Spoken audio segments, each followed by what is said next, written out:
ദൈവത്തിന്റെ അതിപരിശുദ്ധമായ നാമം വാഴ്ത്തപ്പെടുമാറാകട്ടെ.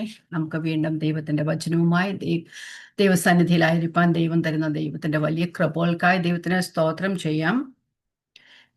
നമ്മൾ എഫെസ്യ ലേഖനം 5-ാം അധ്യായത്തിൽ നിന്നാണല്ലോ പഠിച്ചുകൊണ്ട് ഇരിക്കുന്നത്. അവസാന ഭാഗത്തിലേക്ക് നമ്മൾ വന്നിരിക്കുന്നു. കഴിഞ്ഞ ക്ലാസ്സിൽ നമ്മൾ 17 വരെയുള്ള വാക്യങ്ങളായിരുന്നു പഠിച്ചത്. 18-ാമത്തെ വാക്യത്തിന്റെ ആദ്യ ഭാഗം നമ്മൾ തൊടുവാനായിട്ടിടയായി തീർന്നു. നമ്മൾ കഴിഞ്ഞ ക്ലാസ്സിൽ പഠിച്ച കഴിഞ്ഞ ക്ലാസ്സിൽ എല്ലാവരും ഉള്ളായതുകൊണ്ട് ഞാൻ ഒന്നും വിശദീകരിക്കുന്നില്ല, പെട്ടെന്ന് പറഞ്ഞു പോകാം. നമ്മൾ വായിച്ചും കേട്ടതാണ്. ദൈവമക്കൾ എങ്ങനെ നടക്കണം? സൂക്ഷ്മത്തോടെ, അജ്ഞാനികളായിട്ടല്ല ജ്ഞാനികളായിട്ട് അത്രേ നടക്കണം എന്ന് പഠിച്ചു. എന്തുകൊണ്ട്? ഇത് ദുഷ്കാലമാണ്. ദുഷ്കാലമായതിനാൽ സമയം തക്കത്തിൽ ഉപയോഗിക്കുക. വിവേകത്തോടെ, ബുദ്ധിഹീനരാകാതെ നടക്കണം. കർത്താവിന്റെ ഇഷ്ടം എന്നതെന്ന് ഗ്രഹിക്കണം. നമ്മൾ 18-ാം വാക്യത്തിൽ കടന്നായിരുന്നു. 18-ാം വാക്യം 18, 19, 21 വരെയുള്ള വാക്യങ്ങൾ ഞാനൊന്ന് വായിച്ചു പോകാം. വീഞ്ഞു കുടിച്ചു മത്തരാകരുത്, അതിനാൽ ദുർനടപ്പുണ്ടാകുമല്ലോ. ആത്മാവ് നിറഞ്ഞവരായി സങ്കീർത്തനങ്ങളാലും സ്തുതികളാലും ആത്മീക ഗീതങ്ങളാലും തമ്മിൽ സംസാരിച്ചും നിങ്ങളുടെ ഹൃദയത്തിൽ കർത്താവിന് പാടിയും കീർത്തനം ചെയ്തും നമ്മുടെ കർത്താവായ യേശുക്രിസ്തുവിന്റെ നാമത്തിൽ ദൈവവും പിതാവുമായവന് എല്ലായ്പ്പോഴും എല്ലാറ്റിനും വേണ്ടിയും സ്തോത്രം ചെയ്തുകൊണ്ടിരിപ്പിൻ. ക്രിസ്തുവിന്റെ ഭയത്തിൽ അന്യോന്യം കീഴ്പ്പെട്ടിരിപ്പിൻ. നമ്മൾ കഴിഞ്ഞ ക്ലാസ്സിലെ മുഖവരെയൊക്കെ പറഞ്ഞായിരുന്നു എങ്ങനെ നമ്മൾ നടക്കണമെന്നുള്ളതാണ് 4, 5, 6 അധ്യായങ്ങളിൽ പറഞ്ഞിരിക്കുന്നത്. പ്രത്യേകിച്ച് 5-ന്റെ 18 മുതൽ 6-ാം അധ്യായത്തിന്റെ ആദ്യ 9-ാമത്തെ വാക്യം വരെ പറയുന്നത് എങ്ങനെ സ്വര ഐക്യത്തിൽ നടക്കാം എന്നാണ് പറയുന്നത്. Walk in harmony. അപ്പം ഇവിടെ നമ്മൾ 18-ാം വാക്യത്തിൽ തുടങ്ങുന്നത് ആത്മാവ് നിറഞ്ഞവരായി. നമ്മൾ വീഞ്ഞു കുടിച്ചു മത്തരാകരുതെന്ന് എന്നുള്ള ഭാഗം കഴിഞ്ഞ ക്ലാസ്സിൽ കണ്ട്. ജഡീക മനുഷ്യർ അല്ലെങ്കിൽ ഈ ലോകത്തിന്റെ മനുഷ്യർ വീഞ്ഞു കുടിച്ച് നടക്കുമ്പോൾ അവര് ആ വീഞ്ഞിന്റെ ഇൻഫ്ലുവൻസിൽ കാര്യങ്ങൾ ചെയ്യുമ്പോൾ ദൈവത്തിന്റെ മക്കള് അങ്ങനെയല്ല നടക്കേണ്ടത്. ആത്മാവ് നിറഞ്ഞവരായി തീരുക. ആത്മാവ് നിറഞ്ഞവരായി ജീവിച്ചാൽ മാത്രമേ നമുക്ക് ദൈവം ആഗ്രഹിക്കുന്നത് പോലെയുള്ള സ്വര ഐക്യത്തിൽ നടക്കാനായിട്ട് ഒക്കെയുള്ളൂ. ഇതിവിടെ ദൈവത്തെ സ്തുതിക്കണമെന്നൊക്കെ പറയുന്നു. പക്ഷെ താഴെ 21-ാമത്തെ വാക്യത്തിൽ എന്നാ പറയുന്നത്? ക്രിസ്തുവിന്റെ ഭയത്തിൽ അന്യോന്യം കീഴ്പ്പെട്ടിരിക്കുക. ക്രിസ്തീയ ജീവിതത്തിൽ നമ്മളെ ആക്കിയിരിക്കുന്ന സ്ഥാനങ്ങളിലൊക്കെയും കുടുംബത്തിൽ തുടങ്ങി സഭ മുതൽ സമൂഹം വരെ നമ്മൾ എവിടെ ആയിരുന്നാലും നാം സ്വര ഐക്യത്തിൽ എങ്ങനെ ജീവിക്കണം? അങ്ങനെ സ്വര ഐക്യത്തിൽ ജീവിക്കണമെങ്കിൽ ആത്മാവ് നിറഞ്ഞവരായാൽ മാത്രമേ നമ്മെ ദൈവമാക്കിയിരിക്കുന്ന സ്ഥാനങ്ങളിൽ അങ്ങനെ നടക്കുവാനായിട്ട് കഴിയുകയുള്ളൂ. ഇനി ആത്മാവിന്റെ നിറവ് എന്നത് ആത്മാവിന്റെ മറ്റ് ശുശ്രൂഷകളെക്കാളും വ്യത്യാസം ഉള്ളതാണ്. അപ്പൊ ആത്മാവ് നിറയുക. ആദ്യം നമ്മൾ ആത്മാവിന്റെ മറ്റു ശുശ്രൂഷകളെ കുറിച്ച് എഫെസ്യ ലേഖനത്തിൽ തന്നെ നമ്മൾ പഠിച്ചതായിരുന്നു. ആ മറ്റു ശുശ്രൂഷകൾ ഏതാണ് എന്ന് പറഞ്ഞതിന് ശേഷം ആത്മാവിൽ നിറയുക എന്ന ആ കാര്യത്തിലേക്ക് നമുക്ക് വരാം. ഇനി ആത്മാവിന്റെ മറ്റു ശുശ്രൂഷകൾ അറിയാവുന്ന പെട്ടെന്ന് ഞാൻ പറഞ്ഞു പോകാം. പക്ഷെ ശ്രദ്ധിച്ചിരിക്കണം. കാരണം ഇത് തമ്മിൽ വ്യത്യാസം എന്താണെന്ന് നമുക്ക് തീർച്ചയായിട്ടും അറിയണം. നമ്മൾ പറയും ആത്മാവ് നിറഞ്ഞിട്ടുണ്ട്, പരിശുദ്ധാത്മാവിന്റെ ശക്തി വന്ന്, പരിശുദ്ധാത്മാവ് എന്നോട് കൂടെയുണ്ട് എന്നൊക്കെ പറയുമെങ്കിലും ഏതാണ് എങ്ങനെയാണ് എന്നൊന്നും നമുക്ക് ശരിക്കും അറിയത്തില്ല. നമ്മളെല്ലാം ഇങ്ങനെ കൂട്ടിക്കുഴച്ചൊക്കെ അങ്ങ് പോകുന്ന രീതിയാണ്. പക്ഷെ ഒന്ന് മനസ്സിരുത്തി ഒന്ന് പഠിച്ചു നോക്കാം. ശ്രദ്ധിച്ചിരിക്കണം, അത്രയേ ഉള്ളൂ. വലിയ കാര്യമായിട്ടുള്ള ഇതൊന്നും അല്ല, പക്ഷെ കോംപ്ലിക്കേറ്റഡ് കാര്യമൊന്നുമില്ല. സിമ്പിൾ ആണ്, പക്ഷെ ഒന്ന് വേർതിരിച്ചറിയുന്നത് നല്ലതാണ്. ഓക്കെ. ആദ്യത്തെ മറ്റൊരു ശുശ്രൂഷകള് പരിശുദ്ധാത്മാവിന്റെ സ്നാനം എന്ന് പറയുന്നത്, അത് ഒരുവൻ ക്രിസ്തുവിലേക്ക് വരുമ്പോൾ അല്ലെങ്കിൽ നാം ക്രിസ്തുവിലായി തീരുമ്പോൾ ആ നാം ക്രിസ്തുവിന്റെ ശരീരത്തിന്റെ ഭാഗമായി തീരാം. ഏക ശരീരസ്ഥർ നമ്മൾ പഠിച്ചില്ലേ? ആ ക്രിസ്തുവിന്റെ ശരീരത്തിന്റെ ഭാഗമായി നാം തീരുന്നതിനെയാണ് പരിശുദ്ധാത്മ സ്നാനം എന്ന് പറയുന്നത്. വാക്യം പറയാം. അല്ലാതെ ആത്മാവ് നിറഞ്ഞിട്ട് അന്യഭാഷ പറയുന്ന അല്ല ആത്മാവിന്റെ സ്നാനം. ആത്മാവിന്റെ സ്നാനം എന്ന് പറയുന്നത് ഒരുവൻ ക്രിസ്തുവിലേക്ക് വരുമ്പോൾ ക്രിസ്തുവിന്റെ ശരീരത്തിന്റെ ഭാഗമായി നാം തീരുന്നതാണ് പരിശുദ്ധാത്മാവിന്റെ സ്നാനം എന്ന് പറയുന്നത്. വാക്യം വായിക്കാം. 1 കൊരിന്ത്യർ 12:13. യഹൂദന്മാരോ യവനന്മാരോ ദാസന്മാരോ സ്വതന്ത്രരോ നാം എല്ലാവരും ഏക ശരീരമാകുമാറ്, ക്രിസ്തുവിനോട് ഏക ശരീരമാകുമാറ് ഒരേ ആത്മാവിനാൽ സ്നാനമേറ്റും എല്ലാവരും ഒരേ ആത്മാവിനെ പാനം ചെയ്തുമിരിക്കുന്നു. അത് ക്രിസ്തുവിലേക്ക് ഒരുവൻ വരുമ്പോൾ ക്രിസ്തുവിന്റെ ശരീരത്തിന്റെ ഭാഗമായി. എങ്ങനെയാണ് ശരീരത്തിന്റെ ഭാഗമായി തീരുന്നത്?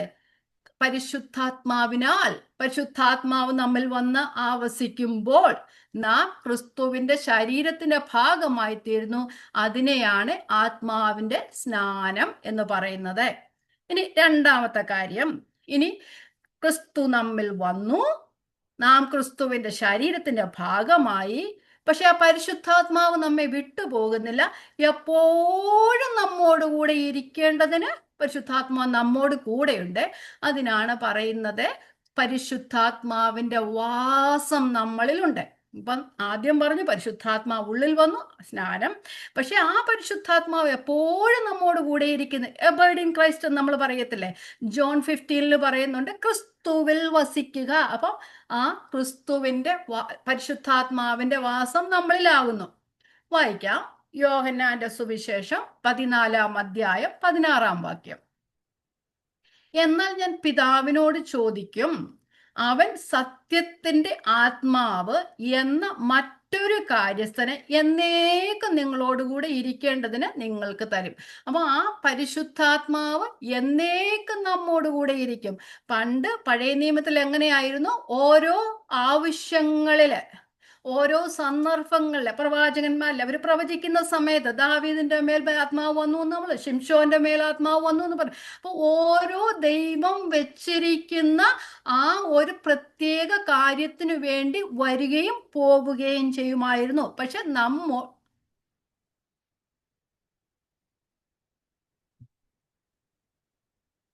സെക്കൻഡ്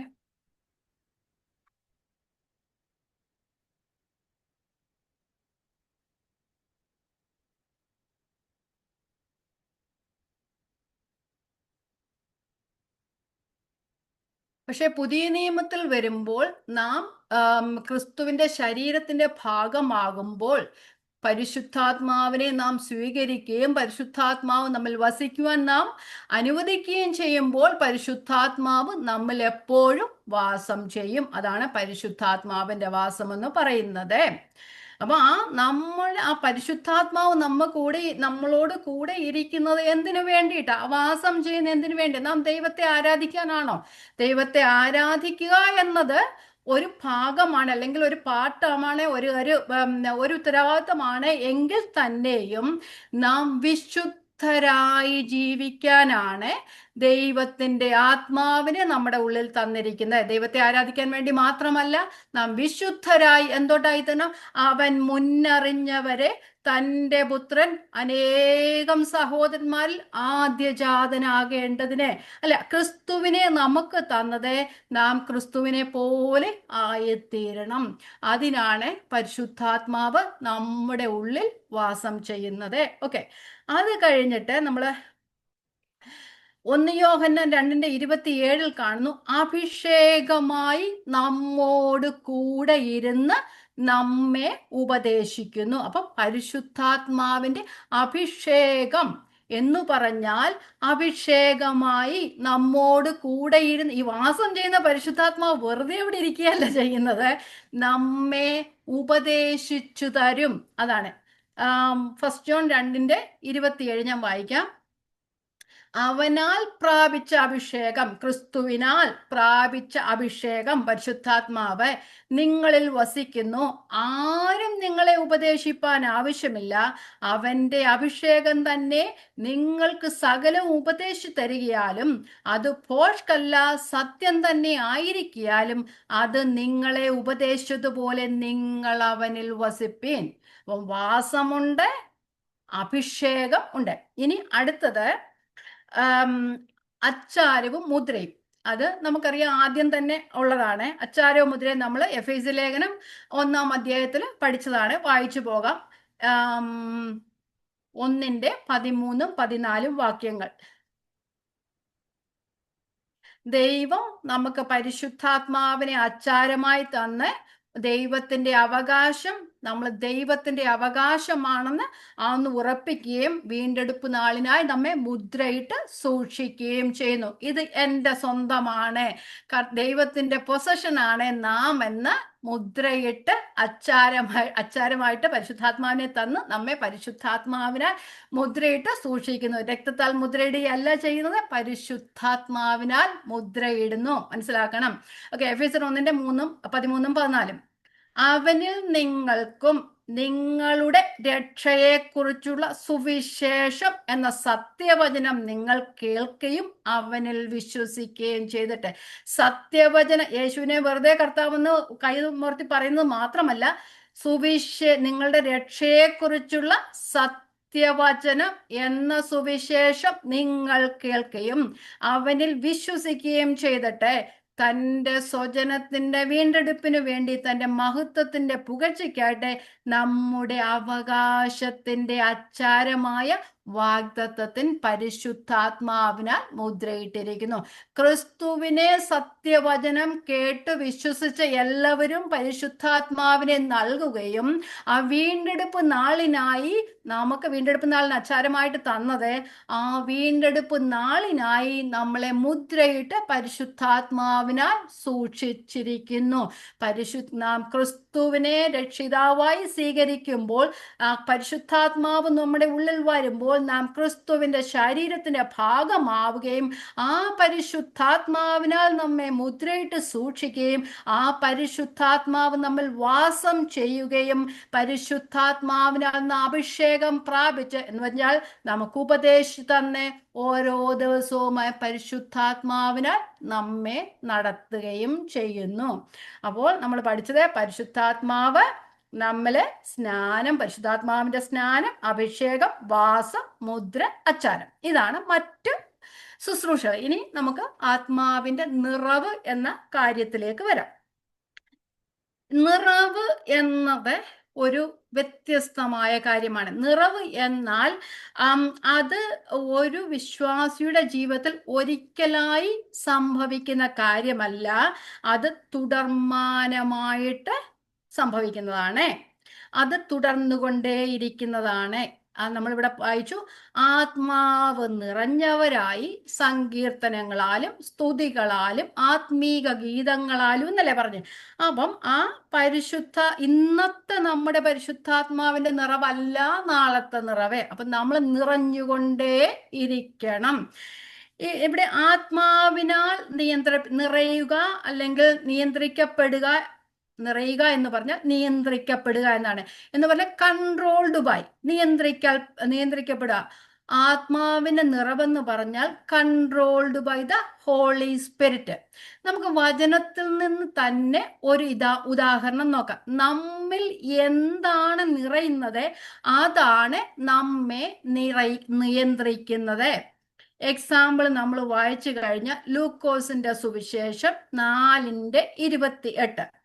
അവിടെ കർത്താവ് പള്ളിയിൽ ഉപദേശിക്കുമ്പോൾ അത് കേട്ടവർ, കർത്താവിന്റെ വാക്കുകളെ ഇഷ്ടമില്ലാത്തവർ, അവിടെ പറയുന്നുണ്ട് കോപം നിറഞ്ഞവരായെന്ന് പറഞ്ഞു. അപ്പൊ അത് കർത്താവിനെ പിടിച്ച് തള്ളിയിടാനും ഒക്കെ നോക്കി അല്ലെ. അപ്പൊ അവിടെ അവരെ നിയന്ത്രിച്ചത് അവരുടെ ഉള്ളിൽ നിറഞ്ഞ കോപമാണ്. ആ സെയിം മീനിങ് ആണ് ആത്മാവ് നിറഞ്ഞവർ എന്ന് പറയുന്നത്. വായിക്കാം, ലൂക്കോസിന്റെ സുവിശേഷം 4-28. പള്ളിയിലുള്ളവർ ഇത് കേട്ടിട്ട് എല്ലാവരും കോപം നിറഞ്ഞവരായി എഴുന്നേറ്റ്. അപ്പൊ അവരെ കൺട്രോൾ ചെയ്തത് എന്തുവായിരുന്നു? കോപമായിരുന്നു കൺട്രോൾ ചെയ്തത്.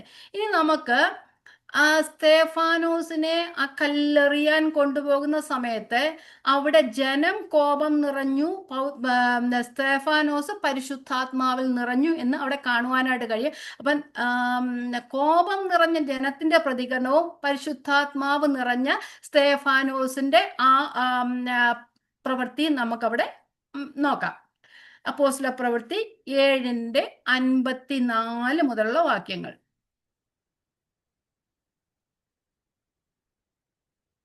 ഇതു കേട്ടപ്പോൾ അവർ കോപപരവശരായി അവന്റെ നേരെ പല്ല് കടിച്ചു. അപ്പം കോപം നിറഞ്ഞപ്പോൾ അവരെന്തോ ചെയ്ത്? പല്ല് കടിച്ചു.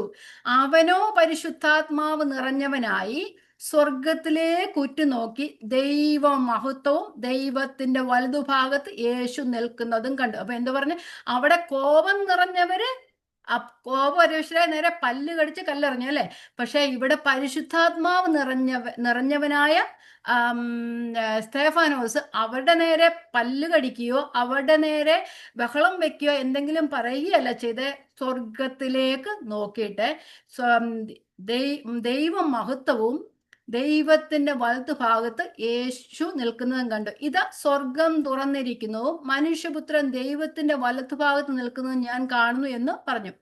കോപം നിറഞ്ഞവരെന്തോ ചെയ്ത്? 58 അവർ നഗരത്തിൽ നിന്ന് തള്ളി പുറത്താക്കി കല്ലെറിഞ്ഞു. അവര് തള്ളി പുറത്താക്കി സ്തേഫാനോസിനെ കല്ലെറിഞ്ഞു. പക്ഷെ 60 വാക്യം നോക്കിയേ. അവനോ മുട്ടുകുത്തി, കർത്താവെ, ഇവർക്ക് ഈ പാപം നിർത്തരുതേ എന്ന് ഉച്ചത്തിൽ നിലവിളിച്ചു. അപ്പം കോപം നിറഞ്ഞ ജനത്തിന്റെ ആ ഒരു സ്വഭാവവും പരിശുദ്ധാത്മാവ് നിറഞ്ഞ സ്തേഫാനോസിന്റെ സ്വഭാവം കൺട്രോൾഡ് ബൈ എന്നാണ് നിറഞ്ഞു എന്ന വാക്യത്തിന്റെ അർത്ഥം. പക്ഷെ ഇവിടെ നമ്മൾ ആത്മാവ് നിറഞ്ഞു എന്ന് പറയുമ്പോൾ, അല്ലെങ്കിൽ ആത്മാവ് നിറയുക എന്ന് പറഞ്ഞാൽ ഈ ഭാഗത്ത് എങ്ങനെയാണ് ആത്മാവ് നിറയുക എന്ന് പറയുന്നില്ല. പക്ഷെ ആത്മാവ് നിറഞ്ഞതിൻ്റെ ആ സ്വഭാവ വിശേഷതകളെ കുറിച്ചാണ് ആ വാക്യത്തിൽ പറയുന്നത്. നമ്മൾ വചനത്തിന്റെ മറ്റു ഭാഗങ്ങളിലൂടെ നമ്മൾ വായിച്ചു പോകുകയാണെങ്കിൽ ഇതിന് അതേ സമാനമായ ഒരു വാക്യം കൊലോസി ലേഖനം 3:16 അവിടെയും കൂടെ വായിച്ചു നോക്കി നമുക്ക് മനസ്സിലാകും. ആത്മാവ് നിറയുക എന്ന് വെച്ചാൽ വചനത്താൽ നിറയുക എന്നാണ്. ആത്മാവ് നിറയുക എന്ന് വെച്ചാൽ വചനത്താൽ നിറയുക. വായിക്കാം. കൊലോസ്യ ലേഖനം 3:16 സങ്കീർത്തനങ്ങളാലും സ്തുതികളാലും ആത്മീക ഗീതങ്ങളാലും തമ്മിൽ പഠിപ്പിച്ചും ബുദ്ധി ഉപദേശിച്ചും നന്ദിയോടെ നിങ്ങളുടെ ഹൃദയങ്ങളിൽ ദൈവത്തിന് പാടിയും ഇങ്ങനെ ക്രിസ്തുവിന്റെ വചനം ഐശ്വര്യമായി സകല ജ്ഞാനത്തോടും കൂടെ നിങ്ങളിൽ വസിക്കട്ടെ. അപ്പൊ ആത്മാവിൽ നിറയുക എന്ന് പറഞ്ഞാൽ ക്രിസ്തുവിന്റെ വചനം ഐശ്വര്യമായി സകല ജ്ഞാനത്തോടും കൂടെ നിങ്ങളിൽ വസിക്കട്ടെ.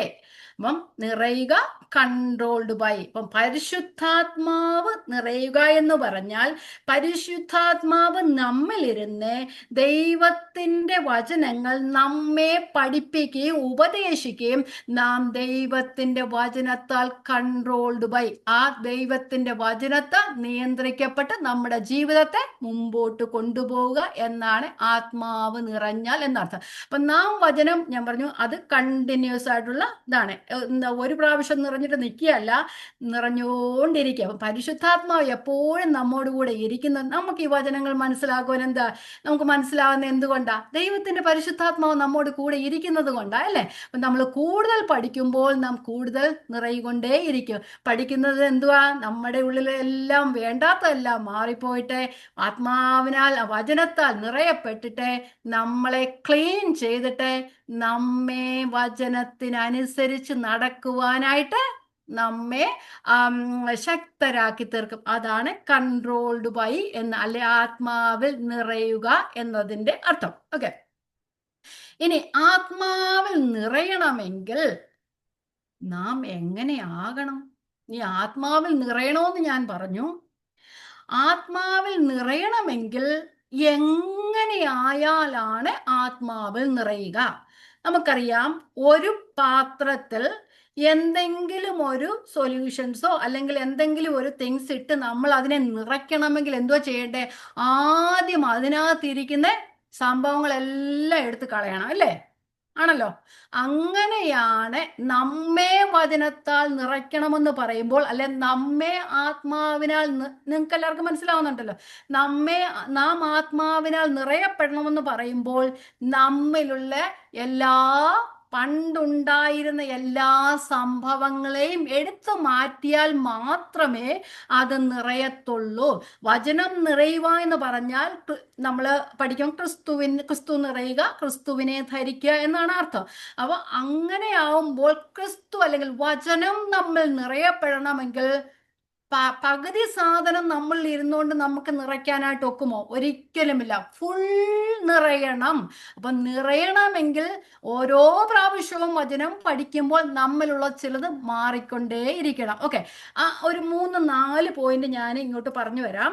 അപ്പം നമുക്ക് മനസ്സിലാവും. അപ്പം ആദ്യത്തെ വേണ്ടത് അനുദപിച്ച് നമ്മളുടെ അറിവുള്ള എല്ലാ പാപങ്ങളെയും നാം വിട്ടുകളയണം. ഇത് രക്ഷിക്കപ്പെട്ടവരോടാ പറയുന്നത്, രക്ഷിക്കപ്പെടാത്തവരോടല്ല പറയുന്നത്. ആത്മാവ് എപ്പോഴാ നിറയുന്നത്? ക്രിസ്തു നമ്മിൽ ഇരിക്കുമ്പോൾ.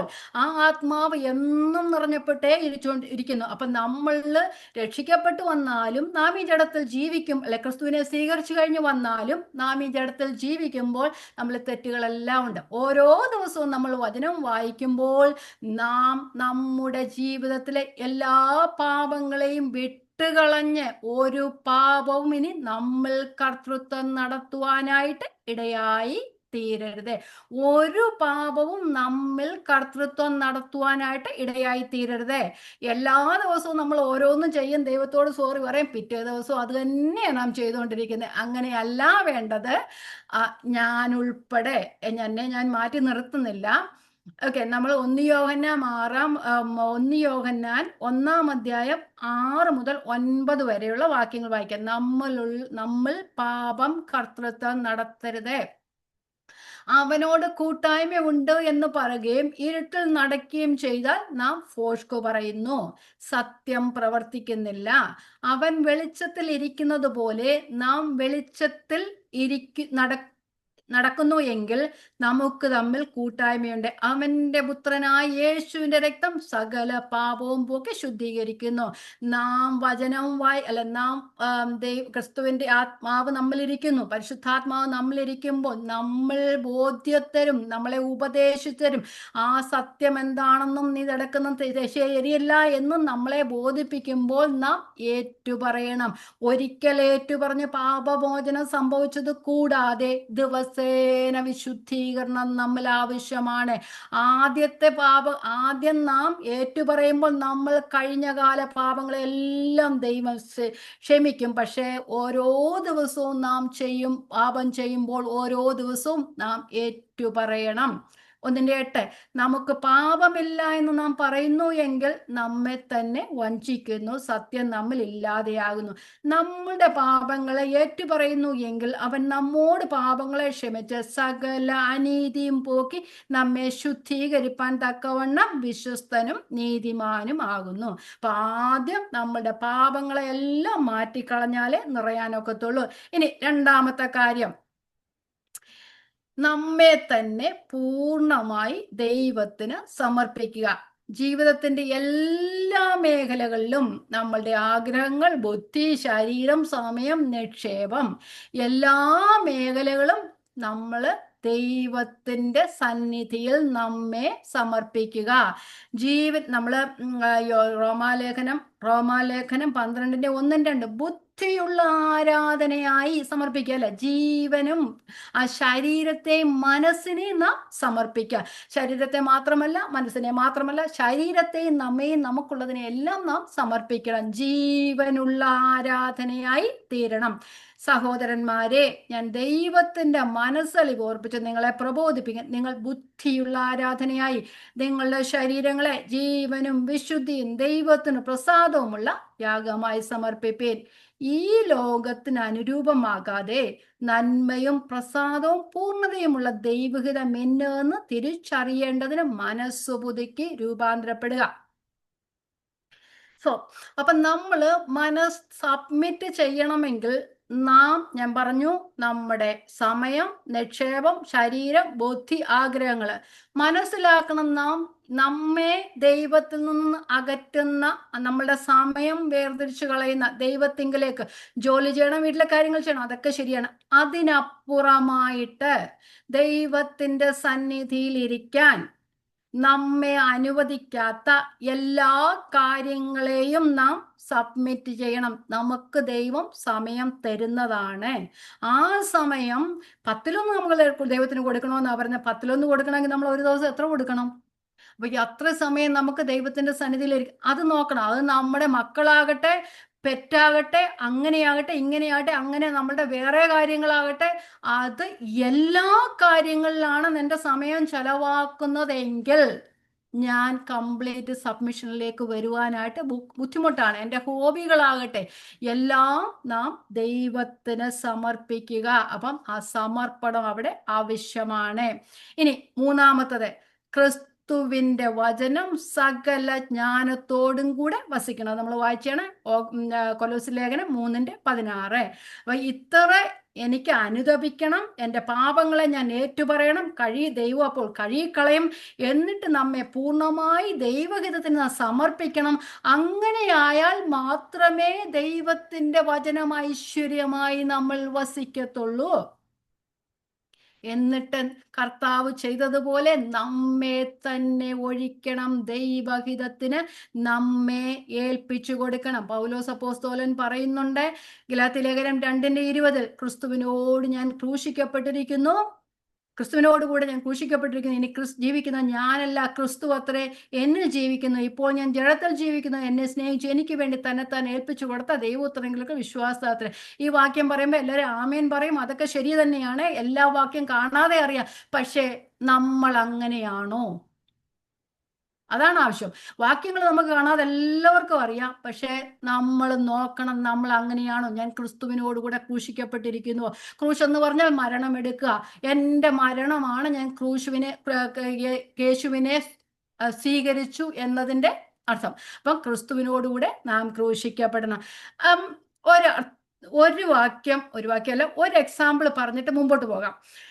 പരിശുദ്ധാത്മാവ് നിറഞ്ഞ മറിയയെ പറ്റി ലൂക്കോസിന്റെ സുവിശേഷം 1-ാം അധ്യായത്തിൽ പറയുന്നുണ്ട്.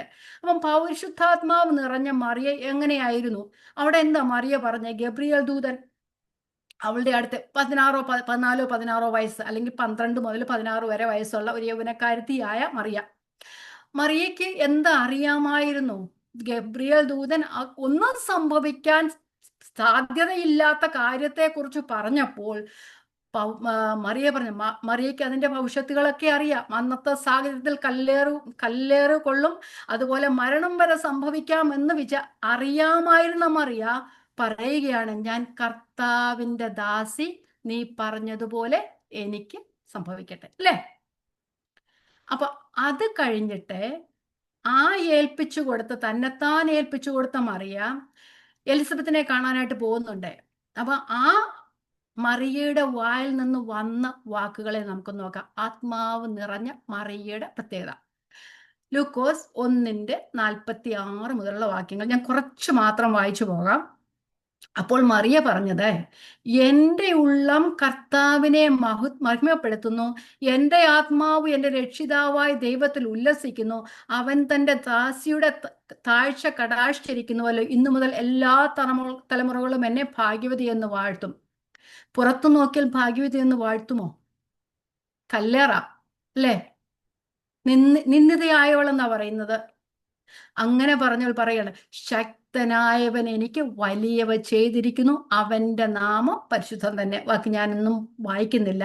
അപ്പം ആ ആത്മാവ് നിറഞ്ഞ മറിയ, ന്യായപ്രമാണത്തിലെ തത്വങ്ങൾ മുഴുവൻ പഠിച്ചിരുന്ന മറിയ, അതുകൊണ്ടായിരിക്കാം ദൈവം മറിയെ തെരഞ്ഞെടുത്തതല്ലേ, നിഷ്കളങ്കിയായ യുവതി. അപ്പം ആ കർത്താവിനെ കേട്ട വചനം, പഠിച്ച വചനം അനുസരിച്ച് കർത്താവിൽ തന്നെ ഏൽപ്പിച്ചു കൊടുത്ത മറിയയുടെ ജീവിതം.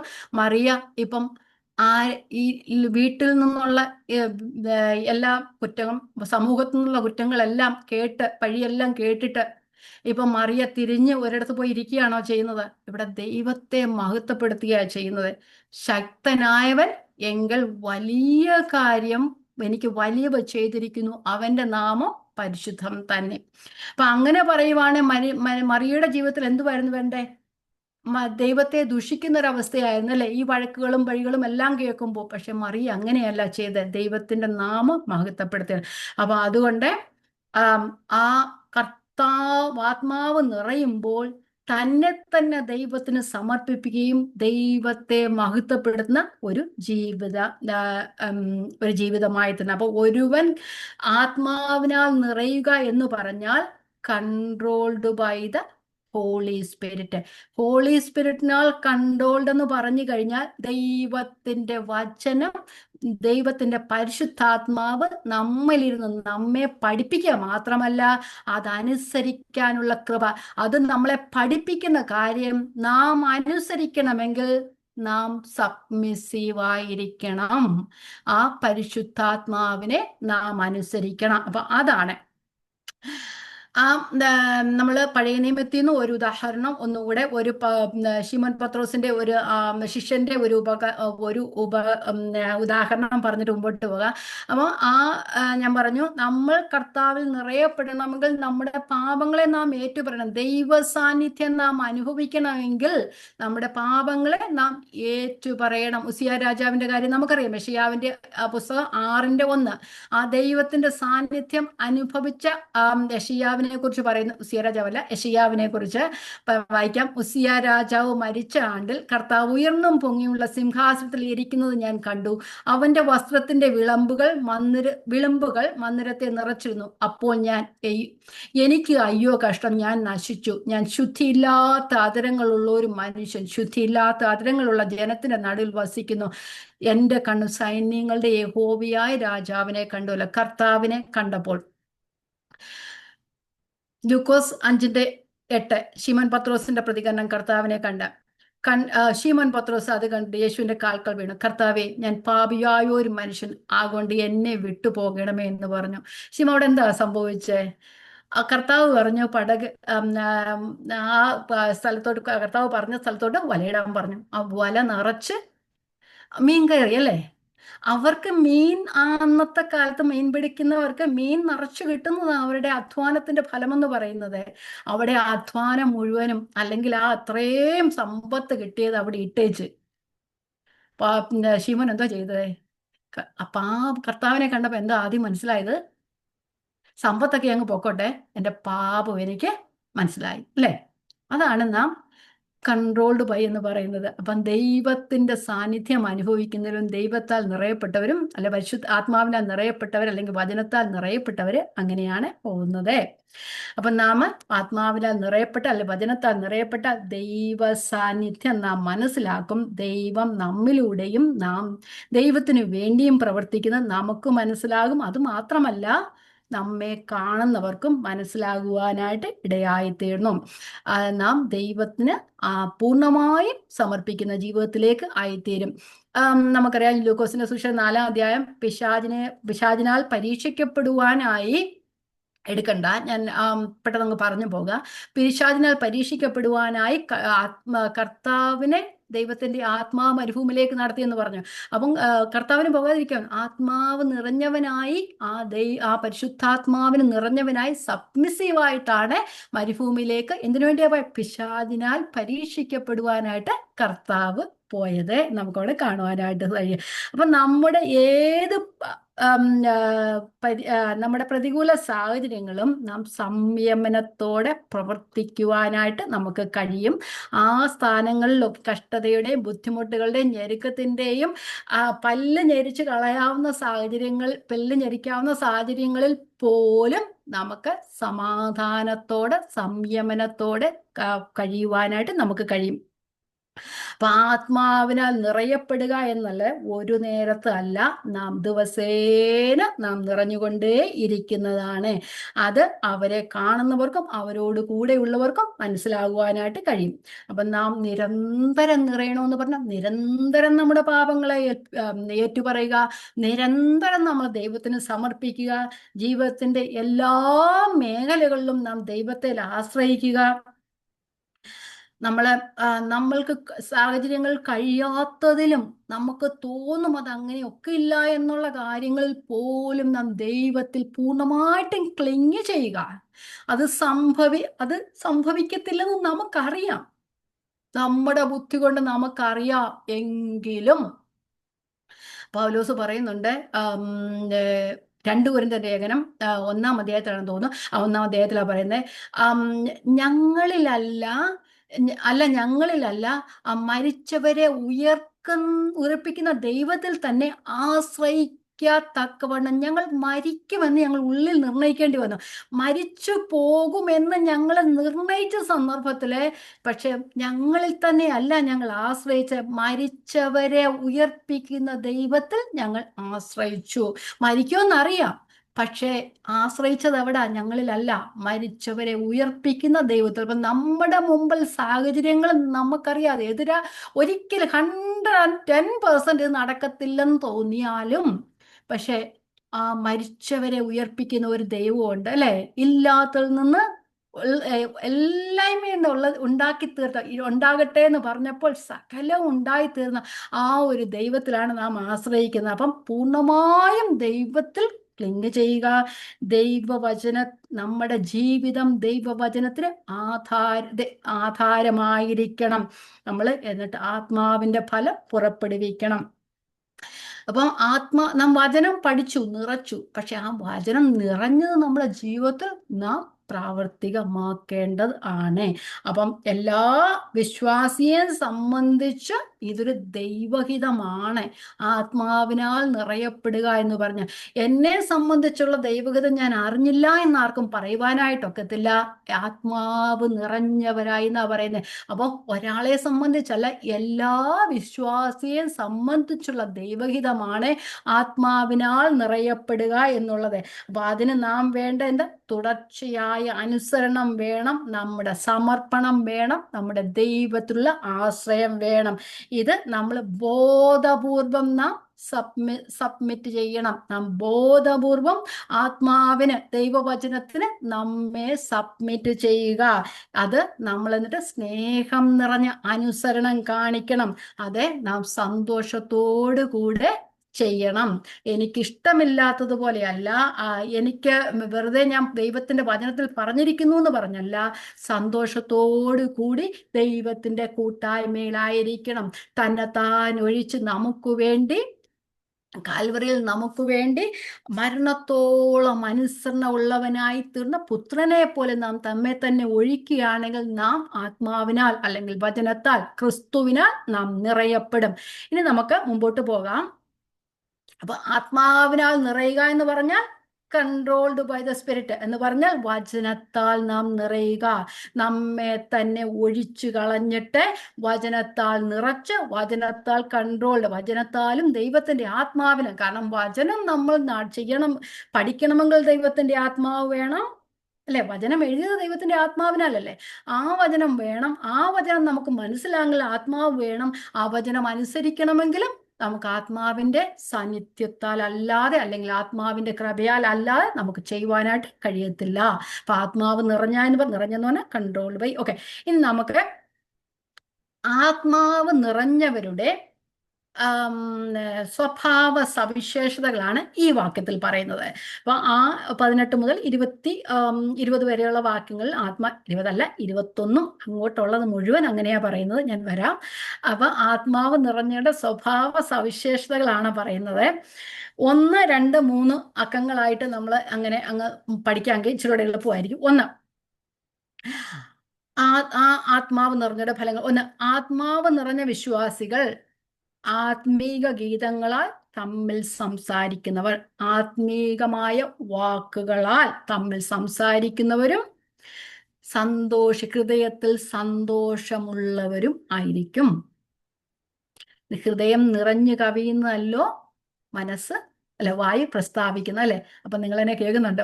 ഹൃദയം നിറഞ്ഞു കവിയുന്നതല്ലോ വായു പ്രസ്താവിക്കുന്നത്. വായിക്കാം. ആത്മാവ് നിറഞ്ഞവരായി സങ്കീർത്തനങ്ങളാലും, നിറഞ്ഞവരെന്താ ചെയ്യുന്നത്? സങ്കീർത്തനങ്ങളാലും സ്തുതികളാലും ആത്മീക ഗീതങ്ങളാലും തമ്മിൽ സംസാരിച്ചും നിങ്ങളുടെ ഹൃദയത്തിൽ കർത്താവിന് പാടിയും. കുറച്ചു സമയം ഞാനിവിടെ തുടങ്ങുന്നതിന് വെച്ചൊരു സമയം അവിടെ ഉണ്ടായിരുന്നു. അവിടെ എന്തോ എല്ലാവരും സംസാരിച്ചേ? അപ്പൊ ആത്മീയ ഗീതങ്ങളാലും തമ്മിൽ സംസാരിച്ചും. അപ്പം അങ്ങനെയുള്ളവർ ക്രിസ്തുവിനെ സാക്ഷിക്കും. അന്യഭാഷ പറയുന്നത് മാത്രമല്ല, സങ്കീർത്തനങ്ങളും സ്തുതികളും ആത്മീക കാര്യങ്ങളുമായിരിക്കും അവരുടെ വായിൽ നിന്ന് വരുന്നത്. പിന്നെ അവരുടെ ഹൃദയം സന്തോഷത്താൽ ദൈവത്തെ സ്തുതിക്കും. അവിടെ ഹൃദയത്തിൽ കർത്താവിന് പാടിയും. കർത്താവിനുള്ള ആ ഒരു സ്നേഹത്താൽ ഹൃദയം സന്തോഷത്താൽ നിറയണം. ആനന്ദത്താൽ, കർത്താവിനുള്ള സ്നേഹത്താൽ, ആ ഒരു ആനന്ദത്താൽ നിറയപ്പെടുന്ന ഒരു ഹൃദയം. അപ്പം നമ്മൾ വചനം വായിക്കുമ്പോൾ ഉറങ്ങുകയാണോ ചെയ്യേണ്ടത്? അല്ല, സന്തോഷത്താൽ നിറയപ്പെടണം. അപ്പം ആ ഇഷ്ടത്തോടു കൂടി ഇരിക്കുമ്പോൾ ഹൃദയം ആനന്ദിക്കും. അപ്പം ജീവിതത്തിന്റെ എല്ലാ അനുഭവങ്ങളിലും ഹൃദയം നിറഞ്ഞ് സന്തോഷിക്കണം. കഷ്ടതയുടെ ആണെങ്കിലും സന്തോഷത്തിന്റെ ആണെങ്കിലും സങ്കടത്തിന്റെ ആണെങ്കിലും എല്ലാ അവസ്ഥകളിലും ഹൃദയം നിറഞ്ഞ് സന്തോഷിക്കണം. ഇനി അവര് സന്തോഷിക്കുന്നവരായിരിക്കും, ജോയ്ഫുൾ ആയിരിക്കും. രണ്ടാമത്തത്, ഹൃദയം നിറയുമ്പോൾ നന്ദിയുള്ളവരായിരിക്കും. അതെ, താങ്ക്ഫുൾ ആയിരിക്കും. ഒന്ന് ജോയ്ഫുൾ, രണ്ട് താങ്ക്ഫുൾ.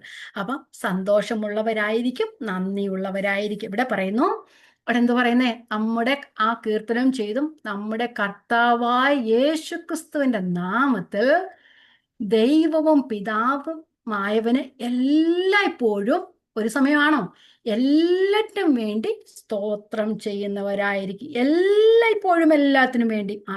ക്രിസ്തുവിന്റെ നാമത്തിങ്കൽ. എന്തുകൊണ്ടാ? ക്രിസ്തുവിനാൽ, ക്രിസ്തുവിന്റെ കാൽവറിയുടെ രക്തത്താലാണ് നാം ദൈവത്തിന്റെ മക്കളായി തീർന്നത്. സന്തോഷിക്കാൻ അത് മാത്രം പോരായോ? വേറെ ഒന്നും വേണ്ടല്ലോ. നിത്യനാശത്തിന് അവകാശികളായിരുന്നു നമ്മെ നിത്യരാജ്യത്തിന്റെ അവകാശത്തിലേക്ക് കൂട്ടിക്കൊണ്ടുവന്ന ദൈവത്തിന് എത്രത്തോളം നാം നന്ദി പറയേണ്ടവരായിരിക്കും, അല്ലെ? മറ്റേ ഈ ലോകത്തിൽ നശിച്ചു പോകുന്നതിനെ കുറിച്ച് ഒന്നും, നമ്മൾ നശിച്ചു പോകുന്നതിനെ കുറിച്ച് നന്ദി പറയുന്നവരാണ്. നമുക്ക് കിട്ടിയ അനുഗ്രഹങ്ങൾക്കും വേണ്ടിയിട്ടും നമുക്ക് എല്ലാത്തിനും, അല്ലേ, നമ്മൾ നന്ദി പറയുന്നവരാ. പക്ഷെ നമ്മൾ നന്ദി പറയേണ്ടത് നമ്മുടെ ദൈവത്തിന്റെ ആ ഒരു കൃപയ്ക്കായിട്ട്, നമ്മെ ക്രിസ്തുവിങ്കിലേക്ക് കൊണ്ടുവന്ന ആ കൃപയ്ക്കായിട്ട്. അപ്പം ക്രിസ്തുവിന്റെ നാമത്തിലാണ് നാം ദൈവവും പിതാവുമായവന് നന്ദി പറയണം. എല്ലാത്തിനും, കുടുംബജീവിതത്തിനും ആത്മീയ ജീവിതത്തിനും സാമൂഹ്യ ജീവിതത്തിനും എല്ലാത്തിനും. പറഞ്ഞതുപോലെ കഷ്ടങ്ങളിലാണേലും ബുദ്ധിമുട്ടുകളിലാണേലും ദൈവത്തിന് നന്ദി പറയണം. മറിയെ ഓർത്താ മതി. കഷ്ടതയുടെ അവസ്ഥയിൽ ദൈവം വലിയവനായ ശക്തനാവനെങ്കിൽ എങ്കിൽ വലിയ കാര്യങ്ങളെ പ്രവർത്തിച്ചു എന്നവിടെ പറയുന്നുണ്ട്. നമുക്കറിയാം, നമ്മുടെ പൗലോസും ശീലാസും ഒക്കെ കാരാഗ്രഹത്തിലായിരുന്നപ്പോൾ എന്തോ ചെയ്തത്? കരഞ്ഞു കാണാൻ ചെയ്തത് അല്ല. പത്രോസ് കിടന്നുറങ്ങി, പക്ഷേ പൗലോസ് സമാധാനത്തോടെ കിടന്നുറങ്ങിയല്ലേ. പക്ഷെ പൗലോസും ശീലാസ് ദൈവത്തെ വാഴ്ത്തി, അല്ലേ? അങ്ങനെയാണ് പറയുന്നത്. ഏതവസ്ഥയിലും ദൈവത്തെ വാഴ്ത്തി സ്തുതിക്കുന്ന അവസ്ഥയിലേക്ക് വരണം.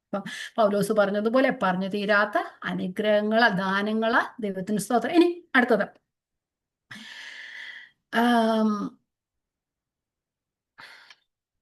മൂന്നാമതായിട്ട് ക്രിസ്തുവിന്റെ ആത്മാവ് നിറഞ്ഞവരുടെ ഫലം. ക്രിസ്തുവിന്റെ ഭയത്തിൽ അന്യോന്യം കീഴ്പ്പെട്ടിരിക്കണം. നാം സബ്മിസീവ് ആയിരിക്കണം. സബ്മിഷനാണ് മൂന്നാമത്തെ ഫലം എന്ന് പറയുന്നത്. ഒന്ന്, നാം സന്തോഷമുള്ളവരായിരിക്കും. രണ്ടാമത്, നാം നന്ദിയുള്ളവരായിരിക്കും. മൂന്നാമത്, നാം കീഴടങ്ങുന്നവരായിരിക്കും. അത് അടുത്ത വാക്യത്തിലാണ് നാം പറഞ്ഞിരിക്കുന്നത്. 21-ാമത്തെ വാക്യം. ക്രിസ്തുവിന്റെ ഭയത്തിൽ അന്യോന്യം കീഴ്പ്പെട്ടിരിക്കുക. ആ അന്യോന്യം കീഴ്പ്പെട്ടിരിക്കുക എന്ന് അവിടെ പറയുമ്പോൾ താഴോട്ട് 6-9 വരെയുള്ള കാര്യങ്ങൾ ഏതൊക്കെ നിലയിൽ നാം കീഴടങ്ങിയിരിക്കണം എന്നാണ് പറയുന്നത്. അത് കുടുംബത്തിലെ, അത് സമൂഹത്തിലെ, അത് സഭയിലെ, നമ്മെ തൊഴിൽ മേഖലകളിലെ നമ്മെ ഏൽപ്പിച്ചിരിക്കുന്ന എല്ലാ അവസ്ഥയിലും നാം കീഴടങ്ങിയിരിക്കണം. എല്ലാ മേഖലകളിലും നാം കീഴ്പ്പെട്ടിരിക്കണം. നമ്മൾ പറഞ്ഞ വോക്ക് ഇൻ ഹാർമണി, സ്വര ഐക്യത്തിലുണ്ടാകണം. അപ്പൊ കീഴ്പ്പെടലും കൂടെ വന്നു കഴിഞ്ഞാലേ നാം സ്വര ഐക്യത്തിൽ ദൈവത്തെ മഹത്വപ്പെടുത്തുവാനായിട്ട് കഴിയത്തുള്ളൂ. അന്യോന്യം കീഴ്പ്പെട്ടിരിക്കണം. അപ്പം നമ്മുടെ നമ്മൾ കാണുന്നുണ്ട്, കർത്താവിൽ ഭാര്യമാരെ നിങ്ങളുടെ ഭർത്താക്കന്മാർക്ക് കർത്താവിൽ എന്ന പോലെ, കർത്താവിൽ ക്രിസ്തുവിനെ പോലെ, ക്രിസ്തുവിന്റെ ദാസനെ പോലെ കർത്താവിനെ പ്രീതിയോടെ സേവിച്ച് എന്നൊക്കെയാ പറയുന്നത്. അവിടെ കീഴ്പ്പെടൽ, കർത്താവിനെന്ന പോലെ ഉള്ള എന്ന പോലെയുള്ള നമ്മളെ ഏൽപ്പിച്ചിരിക്കുന്ന ഏതവസ്ഥയിലും നാം കീഴ്പ്പെടുക, കർത്താവിന്റെ ഭയത്തിൽ അന്യോന്യം കീഴ്പ്പെട്ടിരിക്കുക. അപ്പം ഇത് നമ്മുടെ സ്വയത്തിനും നമ്മുടെ ആത്മദാർഷ്ട്യത്തിനും ഒക്കെ എതിരെയുള്ള ഒരു സ്വഭാവമാണ്. പക്ഷെ ആത്മാവിൽ നിറഞ്ഞു കഴിയുമ്പോൾ നാം കീഴ്പ്പെട്ടിരിക്കും. അപ്പൊ ആത്മാവിൽ നിറഞ്ഞവരുടെ പ്രത്യേകതകൾ, സ്വഭാവ സവിശേഷതകൾ എന്താണ്? ആത്മാവിൽ നിറഞ്ഞവർ സന്തോഷിക്കും, സങ്കീർത്തനങ്ങളാലും സ്തുതികളാലും ആത്മീയ ഗീതങ്ങളും ഒക്കെ സംസാരിച്ചുകൊണ്ടിരിക്കും. അതുപോലെ തന്നെ നാം ഹൃദയത്തിൽ ദൈവത്തിന് നന്ദിയുള്ളവരായിരിക്കും, ഏതവസ്ഥയിലും നന്ദിയുള്ളവരായിരിക്കും. അതുപോലെ തന്നെ ക്രിസ്തുവിന്റെ ഭയത്തിൽ അന്യോന്യം കീഴ്പ്പെട്ടിരിക്കും. ഇനി നമുക്ക് 21-ാമത്തെ വാക്യത്തിലേക്ക് പറയാം. അപ്പൊ ആത്മാവ് നിറഞ്ഞവരുടെ സ്വഭാവ സവിശേഷതകൾ, ആത്മാവ് നിറഞ്ഞെന്നും പറഞ്ഞിട്ട് ജീവിക്കുന്നവര് നമ്മൾ മറ്റുള്ള മനുഷ്യരെ പോലെ വീഞ്ഞു കുടിച്ച് മത്തരായി അദ്വൈതം പറയുന്നവരെ പോലെ ആയി, പിച്ചും പേയും പറയുന്നവരെ പോലെ ആയരുതേ. നാം ബുദ്ധിയുള്ള സൂക്ഷ്മത്തോടെ അജ്ഞാനികളായിട്ടല്ല ജ്ഞാനികളായിട്ട് തന്നെ നടപ്പാൻ നോക്കുവിൻ. ഓക്കെ, അപ്പൊ അത്രയും മനസ്സിലായല്ലോ. ഇനി നമുക്ക് 21-ാമത്തെ വാക്യം, 21-ാമത്തെ വാക്യം. ക്രിസ്തുവിന്റെ ഭയത്തിൽ അന്യോന്യം കീഴ്പ്പെട്ടിരിപ്പിൻ. അന്യോന്യം കീഴ്പ്പെട്ടിരിക്കുക, സബ്മിറ്റിംഗ് ടു വൺ അനദർ. അപ്പൊ അതൊരു ഒരാള് കീഴ്പ്പെട്ടിരിക്കുകയല്ല, അന്യോന്യം വിശ്വാസികൾ അന്യോന്യം കീഴ്പ്പെട്ടിരിക്കണം. മ്യൂച്വൽ സബ്മിഷനാണ് അവിടെ പറയുന്നത്. അത് എന്തോ ചെയ്യണം? കീഴ്പ്പെടുന്നത് അല്ലെങ്കിൽ ആ സബ്മിസീവ് ആയിരിക്കുന്നത് ക്രിസ്തുവിന്റെ ഭയത്തിലായിരിക്കണം. അപ്പൊ സബ്മിറ്റിംഗ് എന്നത് ഒരു മിലിറ്ററി വേർഡാണ്. ഒരു ആർമിയിൽ നമുക്ക് ഡിഫറെന്റ് റാങ്കിലുള്ള ഓഫീസേഴ്സ് ഉണ്ട് അല്ലെ? അപ്പൊ ആ ഉയർന്ന റാങ്കിലുള്ള ഓഫീസറിനെ താഴ്ന്ന റാങ്കിലുള്ളവർ അവർക്ക് സബ്മിറ്റ് ആയിട്ടിരിക്കണം. ചിലപ്പം ആ താഴ്ന്ന റാങ്കിലുള്ളവര് മറ്റുള്ളവരെക്കാൾ സ്മാർട്ട് ആയെന്നിരിക്കാം, എഡ്യൂക്കേഷൻ ഉണ്ടെന്നിരിക്കാം. എക്സാമ്പിൾ നമ്മൾ പറഞ്ഞു കഴിഞ്ഞാൽ നമ്മുടെ നാട്ടിലെ MLA-മാരും മന്ത്രിമാരും ഒക്കെ ഉണ്ടല്ലോ, അവര് ഈ IAS ഓഫീസർമാർ ഇവരെയൊക്കെ എന്തിനാ സല്യൂട്ട് ചെയ്യുന്നത് അല്ലേ? അവരെക്കാളും സ്മാർട്ടാണ്, അവരെക്കാളും എഡ്യൂക്കേഷൻ ഉള്ളതാണ്. പക്ഷെ അത് അങ്ങനെയാ, ആ സിസ്റ്റം അങ്ങനെയാ.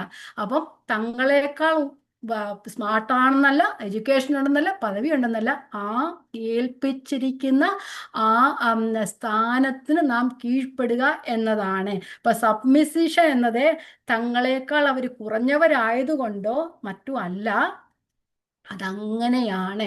അതുപോലെ തന്നെ ഒരു ക്രിസ്തീയ ജീവിതത്തിലും ദൈവത്തിൻ്റെ ഓർഡറാണ് സബ്മിസീവ് ആയിരിക്കുക എന്നുള്ളത്. നാം നമ്മെ ആക്കി വെച്ചിരിക്കുന്ന അതോറിറ്റിക്ക് കീഴടങ്ങിയിരിക്കുക, സബ്മിസീവ് ആയിരിക്കുക. ഇവിടെ സഭയുടെ കാര്യത്തിലാണ് പറയുന്നത്. സഭയുടെ കാര്യമെന്ന് പറയുമ്പോൾ ഞാൻ സഭ എന്ന് ഉദ്ദേശിച്ചത് ചർച്ചിലല്ല, നമ്മുടെ ഫിസിക്കൽ ചർച്ച് അല്ല ഉദ്ദേശിച്ചത്. ഓരോ വിശ്വാസിയും ക്രിസ്തുവിലായ ഓരോ വിശ്വാസിയും കൂടിച്ചേരുന്നതാണ് സഭ എന്ന് പറയുന്നത്.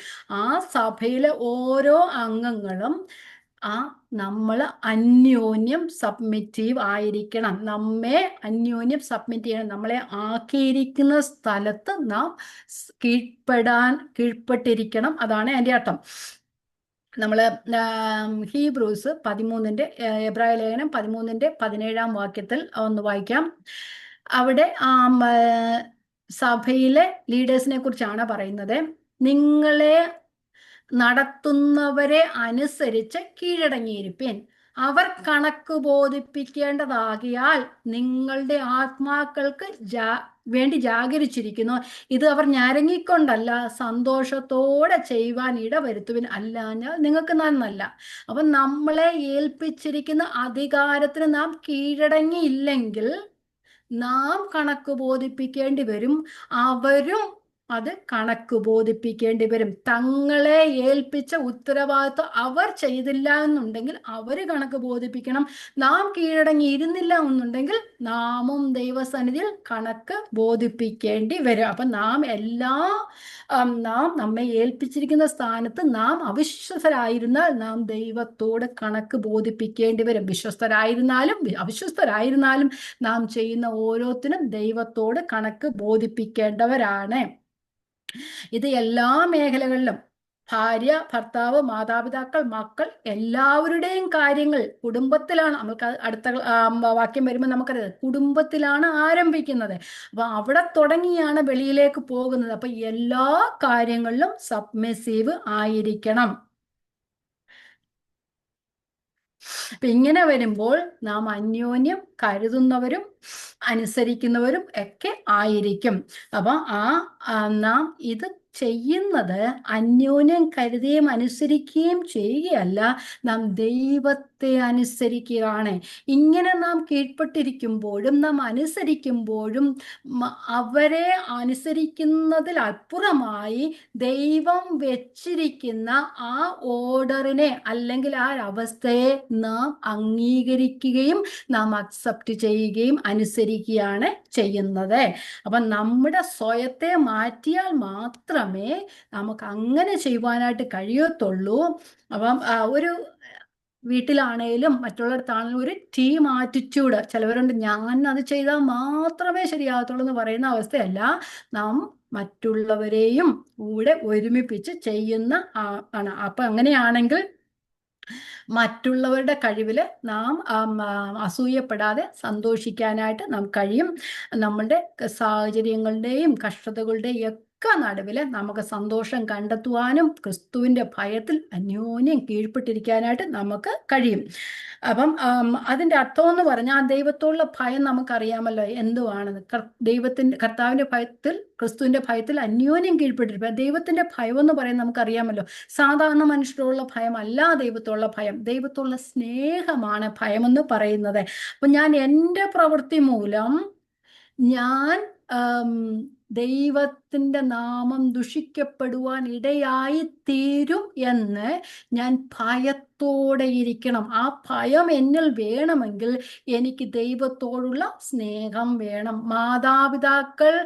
കുഞ്ഞുങ്ങൾ മാതാപിതാക്കളുള്ള സ്നേഹം കാണിക്കുന്നത് പോയി വന്നിട്ട് ഐ ലവ് യു എന്ന് പറയുന്നതല്ല, അവര് പറയുന്നത് അനുസരിക്കുകയും അതുപോലെ തന്നെ എൻ്റെ പ്രവൃത്തി മൂലം മാതാപിതാക്കൾക്ക് ദോഷം വരുവാൻ അനുവദിക്കാതെ അവരുടെ ജീവിതത്തിൽ അത് പ്രാവർത്തികമാക്കുകയും ചെയ്യുന്നതാണ് മാതാപിതാക്കളുടെ സ്നേഹമെന്ന് പറയുന്നത്. അല്ലാതെ ഐ ലവ് യു പറഞ്ഞിട്ട് എനിക്ക് തോന്നുന്നു എല്ലാം പോയി ചെയ്യുക എന്നല്ല. ആ ഐ ലവ് യു പറഞ്ഞില്ലേലും വേണ്ടിയല്ല, അത് വേണ്ട, അത് വേണ്ടാതെ മാതാപിതാക്കൾ പറയുന്ന അനുസരിക്കുന്ന ഏറ്റവും നല്ലത്, അല്ലേ? അപ്പൊ ദൈവത്തോടുള്ള ഭയം എന്ന് പറയുന്നത്, ഞാൻ സ്നേഹിക്കുന്നു എന്ന് പറയുന്നത്, യോഹന്നാന്റെ ലേഖനത്തിൽ പറയുന്ന ദൈവത്തെ സ്നേഹിക്കുക എന്ന് പറയുമ്പോൾ അവൻ കൽപ്പനകളെ അനുസരിക്കുകയാണ് ദൈവത്തോടുള്ള സ്നേഹം എന്ന് പറയുന്നത്. അപ്പം ദൈവത്തെ സ്നേഹിക്കുകയാണ് ദൈവത്തെ ഭയപ്പെടുക. ഇവിടെ പറയുന്നു ക്രിസ്തുവിന്റെ ഭയത്തിൽ അന്യോന്യം കീഴ്പ്പെട്ടിരിക്കുന്നു പറയുമ്പോൾ നാം ആയിരിക്കുന്ന ആക്കി വെച്ചിരിക്കുന്ന അവസ്ഥയിൽ കീഴ്പ്പെട്ട് ജീവിക്കുമ്പോൾ നാം ക്രിസ്തുവിന്റെ ഭയത്തിലാണ്, ക്രിസ്തുവിന്റെ സ്നേഹത്തിലാണ്, ദൈവത്തെ മഹത്വപ്പെടുന്നവർ ആകും. അപ്പൊ അങ്ങനെയായി അപ്പൊ ഞാനിവിടെ നിർത്താൻ പോകുക, നമുക്ക് അടുത്തതിലേക്ക് പോകാൻ ഒക്കത്തില്ല. അപ്പം ഓരോ വിശ്വാസിയും അവരവർ ആയിരിക്കുന്ന സ്ഥാനത്ത്, കുടുംബത്തിലായാലും സഭയിലാണെങ്കിലും സമൂഹത്തിലാണെങ്കിലും തൊഴിൽ മേഖലകളിലാണെങ്കിലും ആയിരിക്കുന്ന നേതൃത്വ സ്ഥാനത്തിന് നാം കീഴ്പ്പെട്ടിരിക്കുക. അവിടെ നമ്മൾ റോമാലേഖനം 13 അധ്യായത്തിലൊക്കെ പഠിക്കുന്നില്ലേ, അധികാര സ്ഥാനത്തിന് നാം കീഴ്പ്പെട്ടിരിക്കുക. അത് കുടുംബത്തിലും അത് തന്നെയാണ്. ദൈവം ഏൽപ്പിച്ചിരിക്കുന്ന അധികാര സ്ഥാനമുണ്ട്. അതിന് ക്രിസ്തുവിന് നാം കീഴടക്കി. മക്കളെ, നിങ്ങളുടെ അമ്മയപ്പന്മാരെ എന്ന് പറയുന്നുണ്ട്, ഭാര്യമാരെ, ഭർത്താക്കന്മാരെ, അല്ലെ, ദാസന്മാരെ, അങ്ങനല്ലേ പറയുന്നേ. നിങ്ങൾ ക്രിസ്തുവിനെന്ന പോലെ യജമാനന്മാരെ, അവരുടെയും നിങ്ങളുടെ യജമാന സ്വർഗത്തിലുണ്ടെന്ന് അറിഞ്ഞ്, അല്ലെ, അങ്ങനെയല്ലേ പറഞ്ഞത്. അപ്പം ദാസന്മാർ മാത്രമല്ല കീഴടങ്ങേണ്ടത്, യജമാനന്മാരും ദാസന്മാരോട് ആ ക്രിസ്തുവിനെന്ന പോലെ സേവിക്കണമെന്നാ പറയുന്നത്. അപ്പൊ ക്രിസ്തുവിന്റെ ഭയത്തിൽ അന്യോന്യം കീഴ്പ്പെട്ടിരിക്കുക. അപ്പൊ ആത്മാവ് നിറഞ്ഞവരുടെ പ്രത്യേകതകളാണ് പറയുന്നത്. അവരെ സന്തോഷമുള്ളവരായിരിക്കും, ഏത് സാഹചര്യങ്ങളിലും സമാധാനം അനുഭവിക്കുന്നവരായിരിക്കും, വാക്കുകൾ നിയന്ത്രിക്കുന്നവരായിരിക്കും, ബുദ്ധിയോടെ നടക്കുന്നവരായിരിക്കും, ദൈവത്തെ സ്തുതിക്കുന്നവരായിരിക്കും, ക്രിസ്തുവിന്റെ ഭയത്തിൽ അന്യോന്യം കീഴ്പ്പെട്ട് ജീവിക്കുന്നവരായിരിക്കും. അപ്പം നമ്മൾ ആത്മാവിനാൽ നിറയപ്പെട്ടുകൊണ്ടേയിരിക്കണം. ഓരോ ദിവസവും നിറയപ്പെട്ടുകൊണ്ടേയിരിക്കണം. നിറയണമെങ്കിൽ പഴയതിനെയൊക്കെ ഒഴിച്ചു കളഞ്ഞ് നമ്മെ തന്നെ ക്രിസ്തു സമർപ്പിച്ചതുപോലെ, മറിയ സമർപ്പിച്ചതുപോലെ, ഞാൻ കർത്താവിൻ്റെ ദാസി എന്ന് പറഞ്ഞ് നമ്മെ തന്നെ ദൈവത്തിന് സമർപ്പിച്ചും ദൈവവചനത്തിന് അടിസ്ഥാനപ്പെട്ടും ദൈവത്തിൻ്റെ പരിശുദ്ധാത്മാവിന് കീഴടങ്ങി ജീവിക്കുക എന്നതാണ് ആത്മാവിനാൽ നിറയപ്പെട്ട ജീവിതം എന്ന് പറയുന്നത്. ഈ വചനങ്ങളെ ദൈവം നമ്മെ അനുഗ്രഹിക്കട്ടെ. ദൈവത്തിൻ്റെ നാമം വാഴ്ത്തപ്പെടുമാറാകട്ടെ. ദൈവത്തിന് സ്തോത്രം.